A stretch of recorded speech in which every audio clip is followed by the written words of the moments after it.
بسم اللہ الرحمن الرحیم۔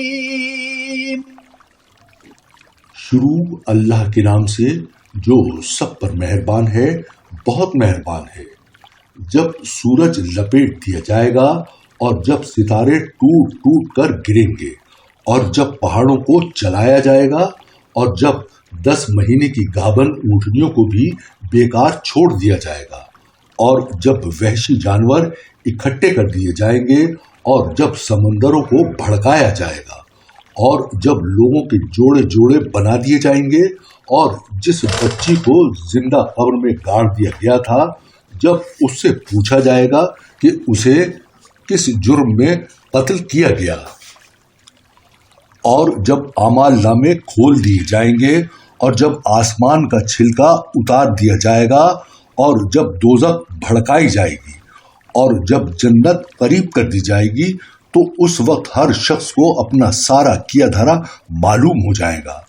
اب میں قسم کھاتا ہوں ان ستاروں کی جو پیچھے کی طرف چلنے لگتے ہیں، جو چلتے چلتے دبک جاتے ہیں، اور قسم کھاتا ہوں رات کی جب وہ رخصت ہو، اور صبح کی جب وہ سانس لے، کہ یہ قرآن یقینی طور پر ایک معزز فرشتے کا لایا ہوا کلام ہے، جو قوت والا ہے، جس کا عرش والے کے پاس بڑا رتبہ ہے۔ وہاں اس کی بات مانی جائے گی، وہ امانت دار ہے۔ اور اے مکہ والوں، تمہارے ساتھ رہنے والے یہ صاحب،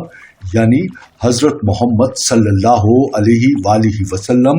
کوئی دیوانے نہیں ہیں، اور یہ بالکل سچی بات ہے کہ انہوں نے اس فرشتے کو کھلے ہوئے افق پر دیکھا ہے،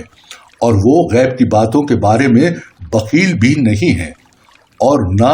یہ قرآن کسی مردود شیطان کی بنائی ہوئی کوئی بات ہے۔ پھر بھی تم لوگ کدھر چلے جا رہے ہو؟ یہ تو دنیا جہان کے لوگوں کے لیے ایک نصیحت ہے، تم میں سے ہر اس شخص کے لیے جو سیدھا سیدھا رہنا چاہے، اور تم چاہو گے نہیں، الا یہ کہ خود اللہ چاہے